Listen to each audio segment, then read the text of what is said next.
He looked me in the eye and said I was useless, that I should be grateful he hadn't left me at the nursing home. I watched him walk away with my house keys in his hand. That's when I decided what had to be done.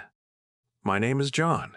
I'm 62 years old, and until that day, I believed that everything I had built in my life still meant something. The house on the hill, the acres of land behind it, the tools in the shed, every nail, every beam, every drop of sweat I'd poured into this place, I thought it all carried my love, my memory, my worth. But when your own son looks you in the face and tells you you're nothing, those things stop feeling like home and start feeling like reminders of your failure. It was a Tuesday afternoon when it happened. The light came through the kitchen window the same way it always did, laying that long golden stripe across the floorboards. I was sitting at the table, reading the same newspaper I'd been pretending to read for years, and Mark came in. My son. My only child. He had that tight, distracted look he always wore lately, the one that said he was already halfway out of the conversation before it even started. He didn't sit down. He stood there with his phone in his hand, scrolling, eyes never quite meeting mine. "Dad," he said, "we need to talk about the house." Those words had weight, though he didn't realize how much. I folded the paper and set it aside. I'd known this was coming, the little comments from his wife, the late-night arguments I could hear through the walls when I still lived upstairs. But I had hoped maybe, just maybe, he'd talk to me like a son should, with respect. He didn't. "It's too much," he said. "You can't maintain it. It's falling apart. You should be somewhere safe, somewhere smaller." I asked him where he meant. He hesitated, then said it. "A facility?" That word hung in the air like a bad smell. Facility. Not home, not care, just a place to store what you don't need anymore. I remember my hands shaking, though my voice stayed calm. "You think I can't live here?" I asked him. He shrugged. "You shouldn't, Dad. You're retired. You don't have the energy for this. You can barely fix the fence anymore." It wasn't about the fence. It was about ownership, control. He wanted the land. He wanted to sell it, cash out, start his new business. I could see it in his eyes, the greed behind the fake concern. When I didn't answer right away, he said the words that split something deep inside me. "You're worth nothing now." Nothing. He said it like it was a fact, like a weather report. Then he took the house keys from the hook by the door as if I wouldn't need them anymore. I didn't yell. I didn't cry. I just watched him leave. That night, I sat in the dark, the sound of the clock ticking in the living room filling the silence. 62 years of living, of giving, of building. My wife, God rest her soul, had passed 5 years ago. Mark had been my reason to keep going. But sitting there, I realized I had raised a stranger. He had taken everything I gave him, education, opportunity, a home, and turned it into entitlement. Somewhere along the way, my love became a convenience for him, something to use when needed and discard when not. I thought about what it meant to be worth nothing. The phrase echoed in my head all night. Worth nothing, worthless, a burden. The next morning, when the sun came up and lit the fields outside, I knew what I had to do. I wasn't going to fight him with words. I was going to teach him a lesson he'd never forget. Quietly, patiently, the way a craftsman handles a piece of wood, with care, precision, and time. I went out to the shed where my tools still hung in perfect order. My hands found the old wrench I'd used to build the foundation of this house. My fingerprints were in the wood grain, my sweat in the soil beneath it. Every board told my story.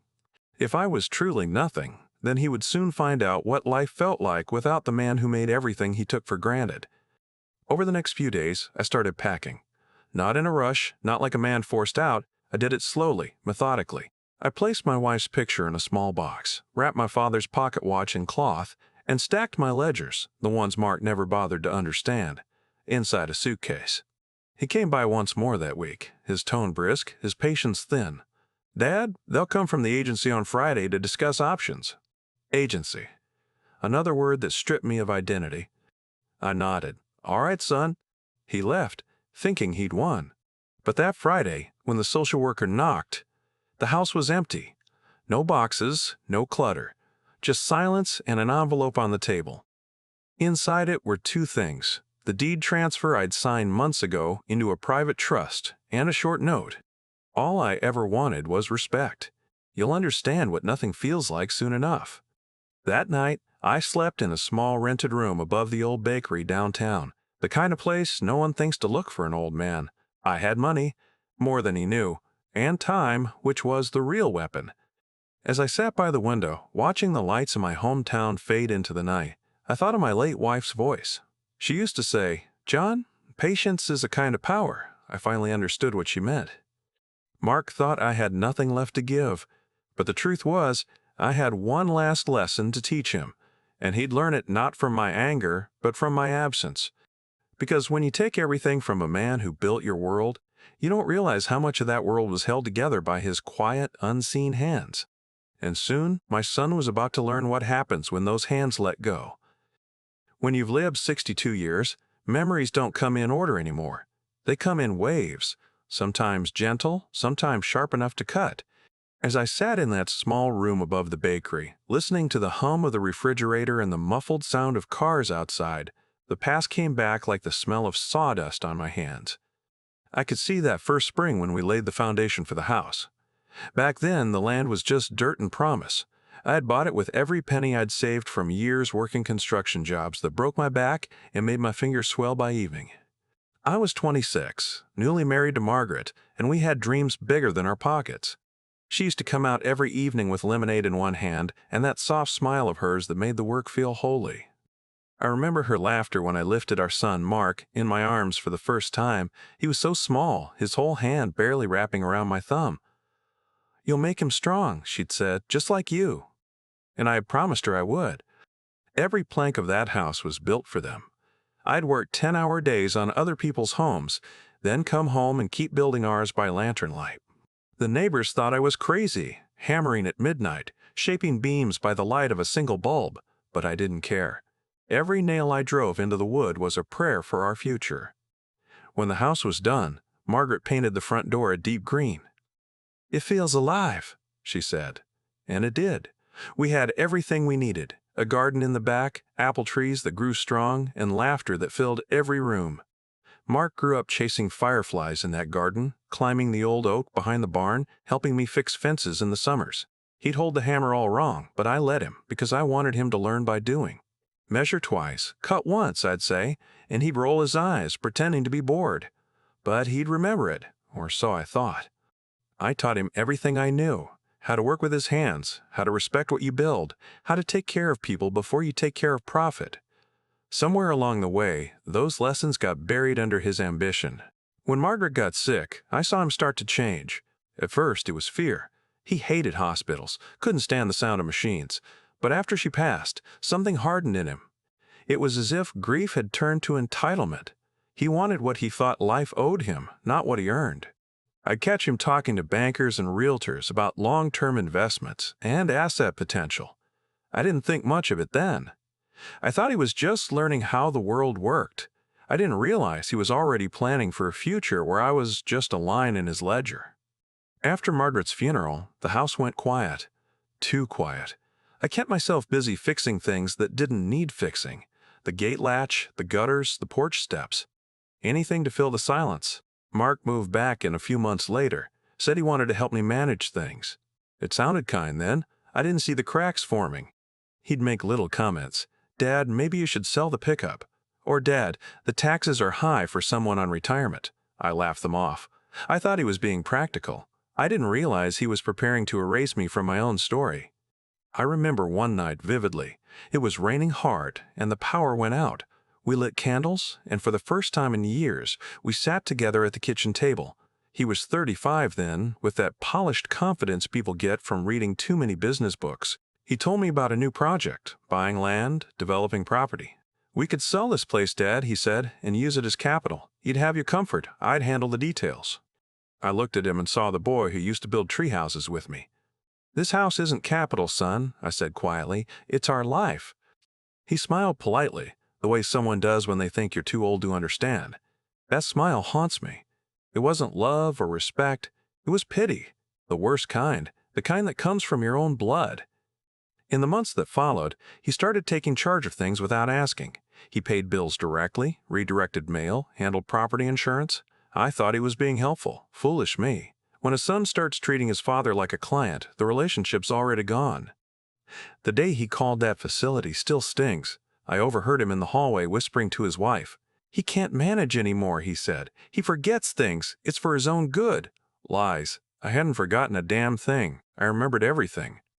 I remembered the nights he was afraid of the dark, the times I carried him in my arms when he was sick, the hours I spent teaching him to fish.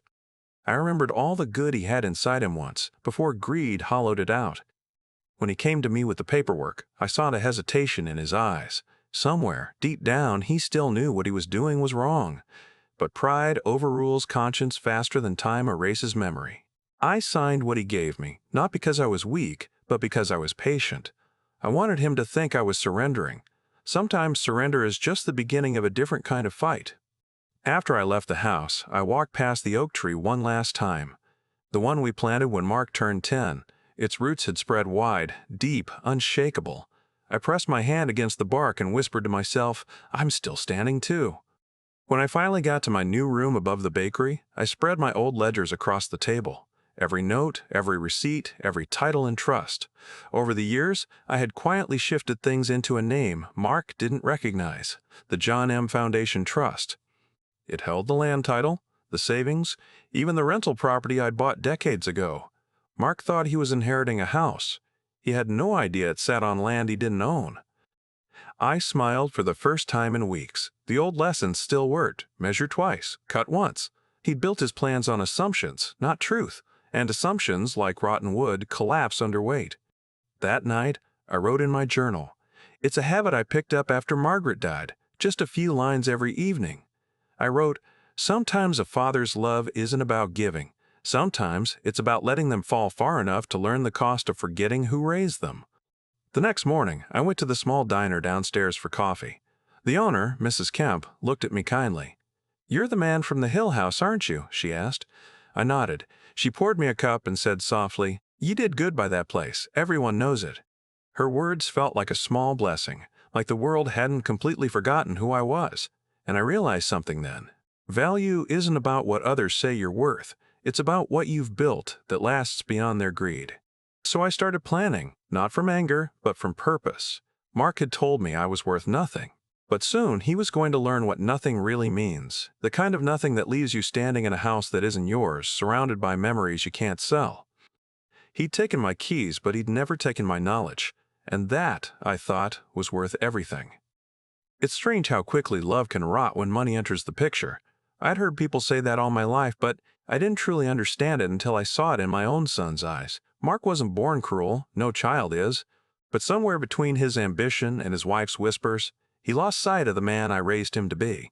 From that small room above the bakery, I started to see things clearly, maybe for the first time. I'd visit the town square for coffee every morning, reading the paper, keeping quiet. But every few days, I'd overhear something about my old home. People talked. "You hear Mark's selling the old house? Such a shame after all John built." It stung, but I kept my face calm. The best revenge needs patience. Mark thought I was gone for good, tucked away somewhere counting my pills. But I was still here, and I knew exactly what he was planning. I went back once, late at night, just to look at it. My house stood there under the moonlight, proud as ever. The porch steps creaked just the same. The oak tree swayed like it remembered me. But the windows were dark. Not the warm, golden glow I remembered, just empty shadows. I didn't go inside. I didn't need to. I knew I'd already taken everything that made it truly his. A week later, I stopped by the town bank. Old Mr. Darnell still worked there. We'd known each other 40 years. "John," he said, grinning, "been a while. I heard you moved out of the place. Everything all right?" "Everything's fine," I told him. "Just making sure my paperwork's in order." He handed me the trust file, just as I'd arranged years ago. It felt good to hold it again. Those quiet pages that said, without fanfare, that I still owned the land beneath my own house. Mark had no idea. He'd sold a structure without the soil that supported it, and without that, he'd sold nothing at all. But before the lesson could land, he had to fall further. 2 days later, he called me. His voice was sharp, impatient. "Dad, where are you staying?" "Downtown," I said simply. "Well, you should have told me. There's still mail coming for you. And, look, I didn't mean what I said before, okay?" The apology was hollow. You can hear the difference between guilt and love. Guilt apologizes to make itself feel lighter. Love apologizes to make the other person whole again. Mark's words were the first kind. "It's fine, son," I told him. "You said what you felt."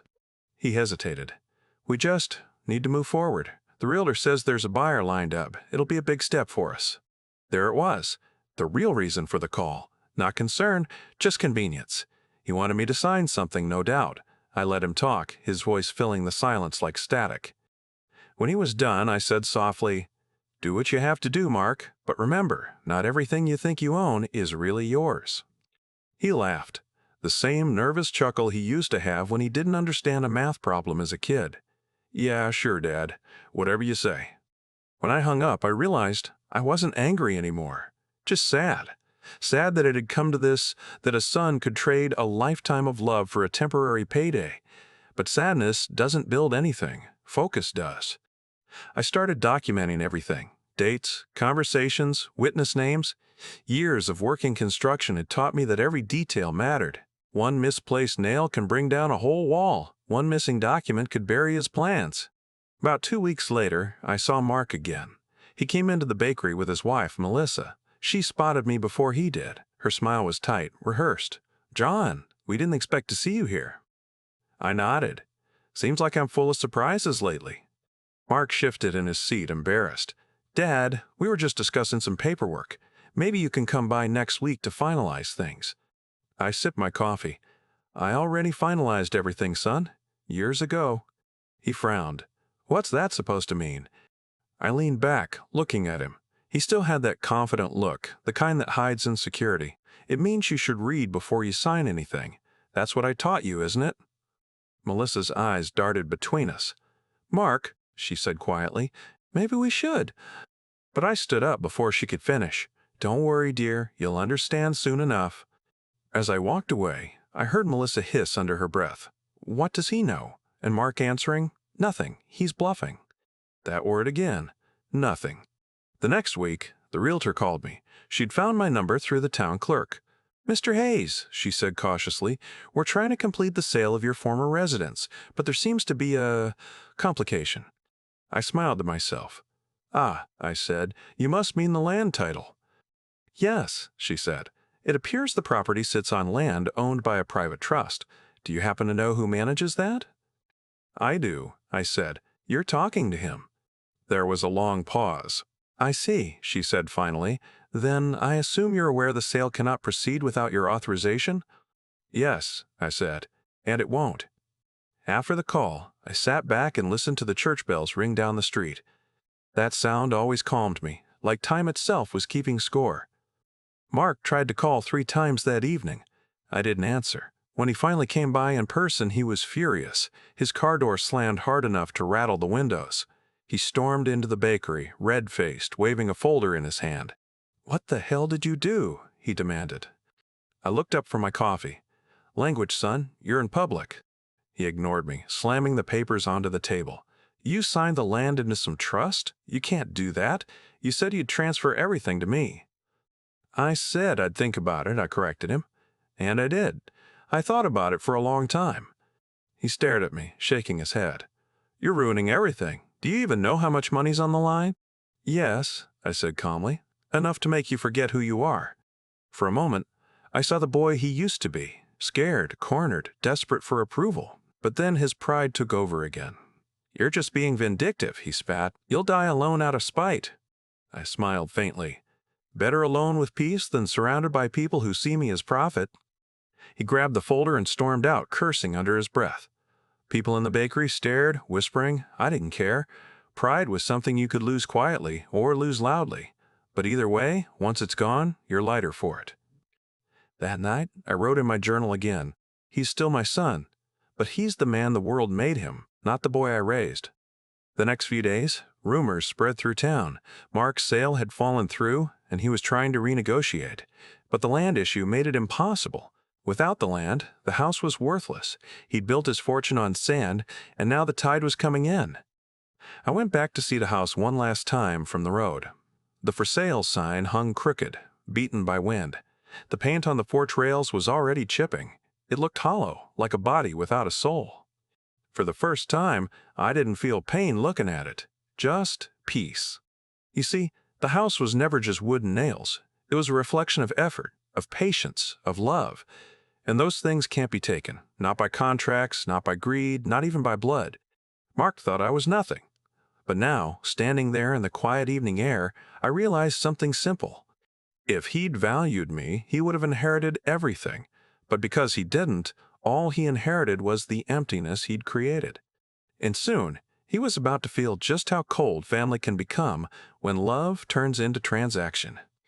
The night before I left for good, I sat at the small kitchen table in my rented room with my ledger open and the old lamp humming quietly beside me. Outside, the rain whispered against the window. I had always loved the sound of rain. It made the world seem clean again, like it was washing away the noise. That night, it was washing away what was left of my hesitation. I thought about calling Mark, just once more. Maybe to say goodbye, maybe to give him one last chance to speak like my son instead of a businessman. But then I remembered the last time he had looked at me. There was no kindness there, just impatience. No, there was nothing left to say with words. Some lessons can only be learned in silence. I started sorting through my papers again. Bank documents, land surveys, tax records, trust deeds, all the things that tell the story of who really owns what. Decades ago, when Margaret was alive, she had convinced me to set up the trust. John, she had said, people change. Protect what we've built. Make sure no one can touch it without your say. I had done it then, not thinking our own son would ever be that kind of person. I just wanted to make her feel secure. Now, all these years later, it was Margaret's voice that saved me. By midnight, everything was ready. The trust was intact, the transfer recorded, the bank notified. The land was mine. The structures sitting on it were mine. The old machinery in the barn mine. Mark could sell the air if he wanted, but the earth beneath it still answered to me. I packed a few things, my father's watch, Margaret's photograph, and a single framed picture of Mark as a boy. He must have been 10, grinning, his arms covered in dirt from helping me plant corn. That photo used to hang by the staircase. He'd probably taken it down by now. I wrapped it carefully in an old shirt and slipped it into my bag. Before dawn, I went back to the house one last time. The gravel crunched softly under my boots as I walked up the old driveway. The air smelled of wet grass and pine.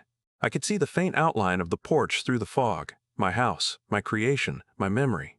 I didn't need to go inside. I knew every inch of it by heart. I touched the wooden railing. It was damp but strong, just like the day I built it. "You'll stand longer than I will," I whispered. I left an envelope taped to the inside of the screen door. Inside it was my letter to Mark, written in careful handwriting. No anger, no insults, just truth. It read, "Son, you think I built this house for walls and roofs, but I built it for the people inside. You were supposed to inherit more than money. You were supposed to inherit values. You told me I was worth nothing. I want you to remember those words when you learn what nothing feels like. Dad, Dad." Then I walked away, without looking back. At sunrise, I caught the first bus out of town. It was half empty, quiet except for the hum of the engine.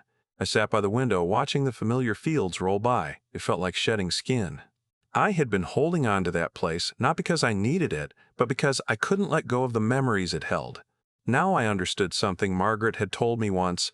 Sometimes, to protect what you love, you have to step away from it. When I reached the city 2 hours later, I rented a small apartment near the train yard.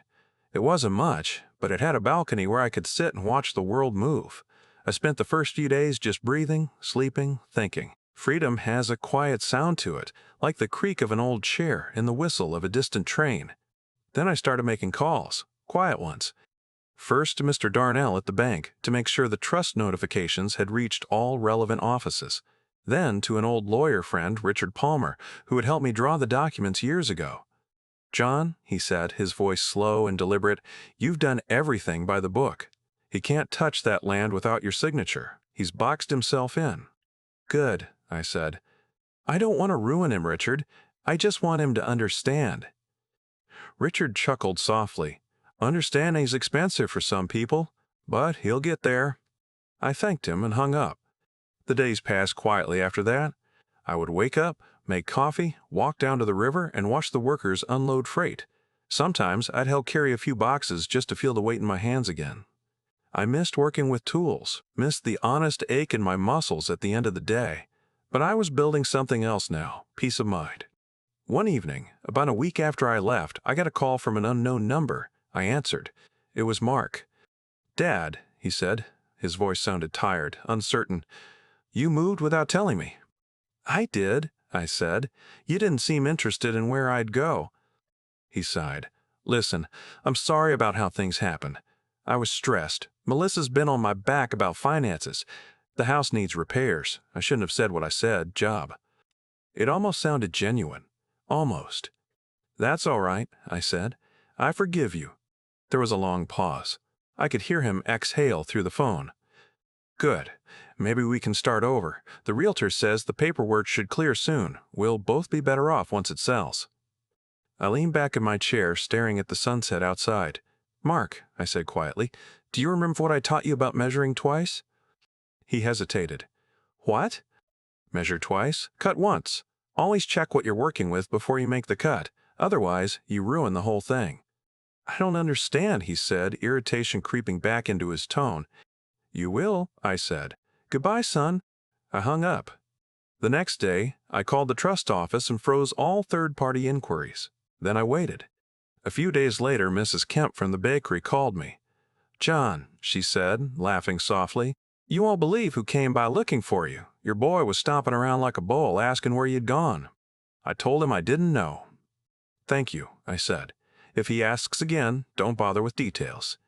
She hesitated. "He looked angry, John. Be careful." "I'm fine," I said. "He's just realizing the cost of not listening." That night, I wrote again in my journal. Leaving wasn't weakness. It was clarity. Sometimes you have to step away so the echo of your silence teaches louder than words ever could. Weeks went by before I heard from him again. When he finally called, his tone had changed entirely. Gone was the arrogance. Gone was the control. What I heard was fear. "Dad," he said. The buyer backed out. "Something about the title. They said the land isn't mine. What's going on?" I didn't answer right away. I let the silence stretch. Then I said softly, "You said I was worth nothing. Well, now you own nothing. Seems fitting, doesn't it?" "Dad, please," he stammered. "This isn't fair." "Fair," I said, "isn't something you get when you forget where you came from. It's something you earn when you honor what built you."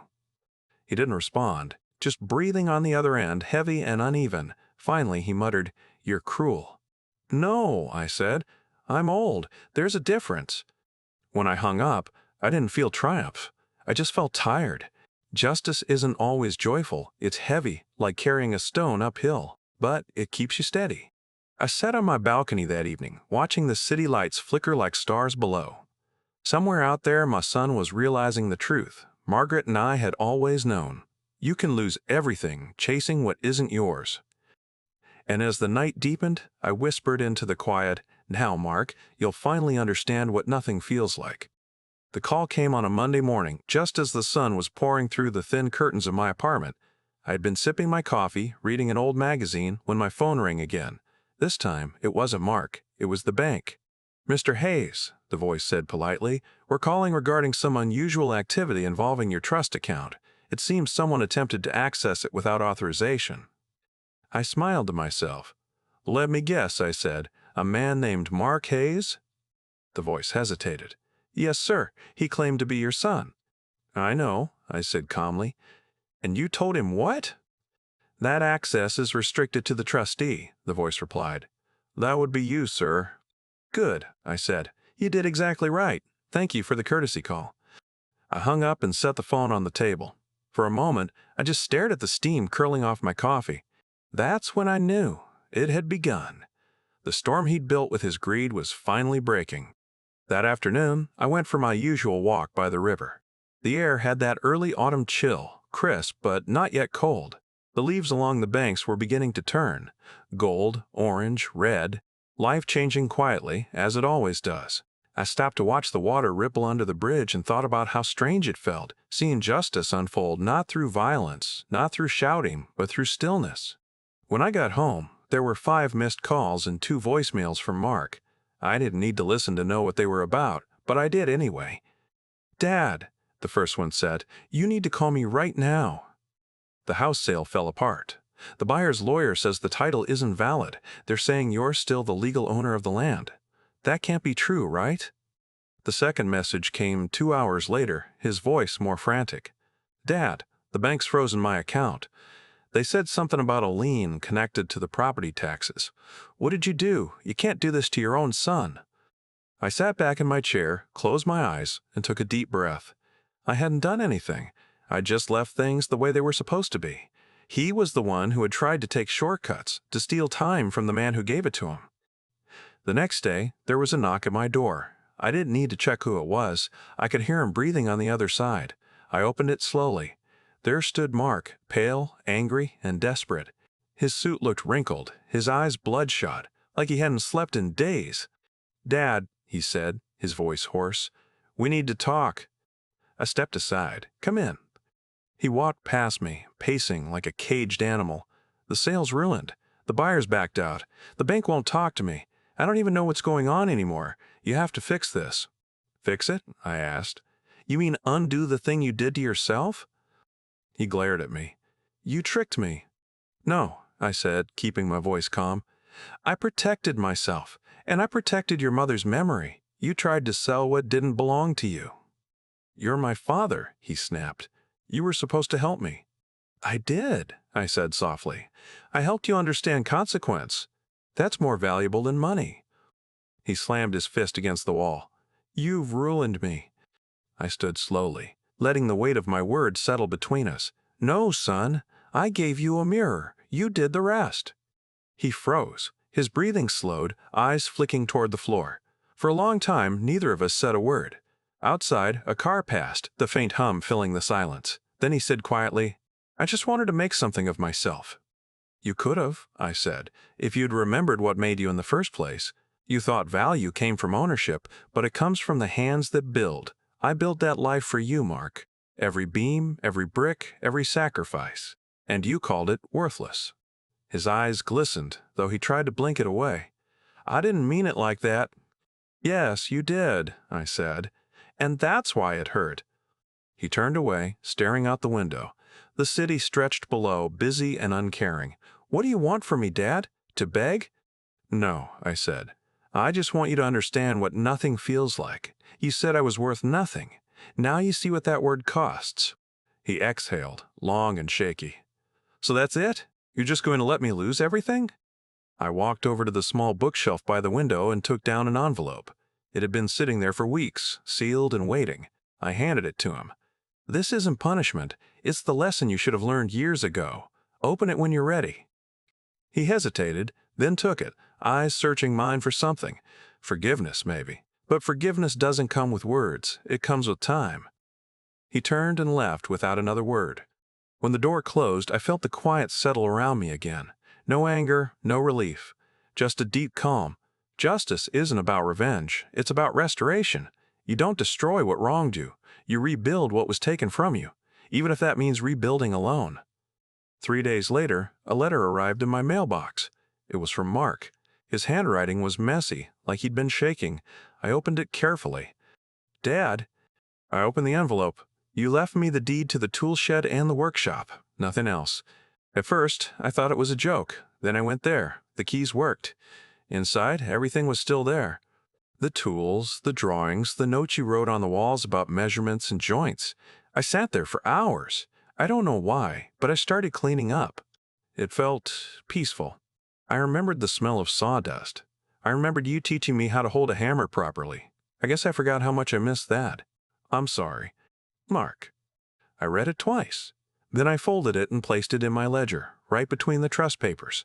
Margaret would have liked that, a small bit of grace tucked inside all the logic. That evening, I took a walk to the edge of town. The wind was cold, and the sky was painted in pink and gray streaks. I passed the old hardware store where Mark and I used to go every weekend when he was little. Back then, he'd tug at my sleeve, asking if we could buy one of everything. Someday, I'd tell him, laughing, someday when you build something of your own. Maybe this was his someday, not the empire he wanted, but the humility he needed. When I returned home, I sat on the porch and looked at the stars. My phone buzzed once more, but I didn't pick up. I didn't need to. Some conversations end best in silence. I took out my journal and wrote, "Today, justice arrived quietly, like the tide. My son has lost what he wanted, but maybe he's beginning to find what he needs. That's all a father can hope for."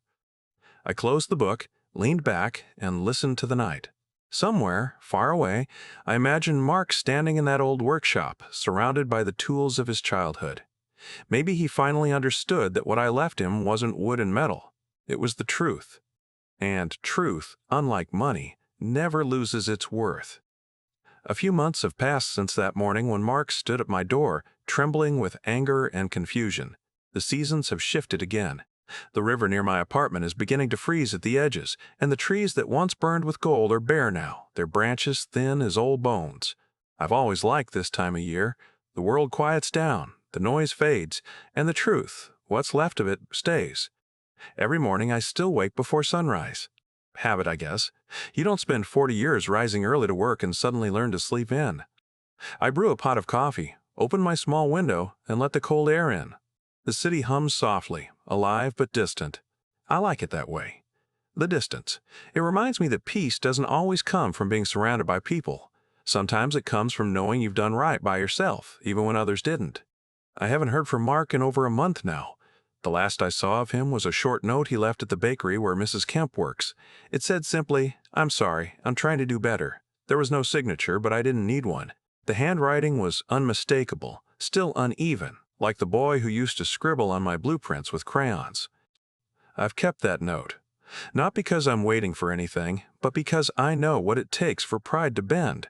It's not easy for a man like him to admit when he's wrong. Maybe he's learning, maybe he's not.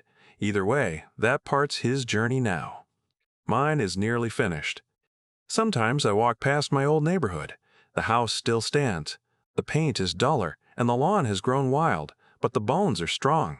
The oak tree is taller, its branches stretching over the roof like it's protecting the place from the world. I like to think it remembers me. I never go up the driveway. I just stand by the fence for a while, listening to the wind, then turn back toward town.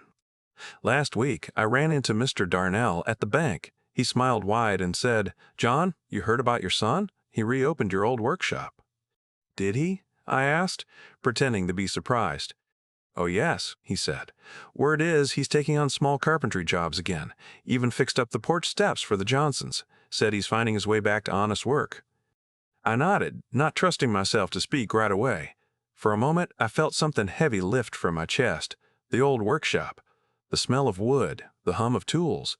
That was where I'd first taught him the value of patience. Maybe now he was finally understanding. That evening, I went home and sat on my little balcony with a blanket draped over my knees. I poured myself a small glass of whiskey, the good kind, the kind Margaret used to save for Christmas. I raised it to the sky and said softly, "We did all right, Maggie. Took him long enough, but he's remembering." "Nah." The wind answered in its quiet way, rustling the leaves of the few trees that lined the street below. For the first time in a long time, I didn't feel alone. I've thought a lot about worth lately. That word used to sting. Worth nothing, he had said. But now, it sounds different. Maybe because I've lived long enough to understand that value isn't what others assign you. It's what you carry quietly inside, what you build that outlives you. I built a home with my hands. I built a family with my heart. One of those things stood firm, the other cracked, then healed. That's enough for one lifetime. I decided to visit the workshop a few days later. I didn't tell Mark, I just went. The door was unlocked, the same old hinges creaking like they used to. Inside, the air smelled of sawdust and varnish. Sunlight streamed through the window, catching the floating dust like tiny stars. The walls were lined with new shelves, each holding tools cleaned and organized. My handwriting was still there on the wood-old measurements, notes about angles, reminders. And there he was, Mark, standing by the bench, sanding a piece of oak, his movements slow, deliberate. He didn't see me at first. When he finally turned, his eyes widened. For a moment, we just looked at each other. "Dad," he said quietly. His voice was softer than I remembered. "Don't stop on my account," I said. "That looks good." He smiled faintly. "I've been working on my hands again. It helps me think." "I told you once," I said. "Work done with your hands clears your head." He nodded. "Yeah, you were right." He paused. "I'm sorry, for all of it." I walked closer, resting my hand on the edge of the workbench. I know, son. The important thing is what you do with what you've learned. He swallowed hard. I thought I needed to prove something, to show I could build more than you ever did. And? I asked gently. And I realized I never learned what you were really building. He looked around the workshop. It wasn't just this place or the house, it was me. Those words hit harder than any apology. I didn't need tears, just truth. And that was truth.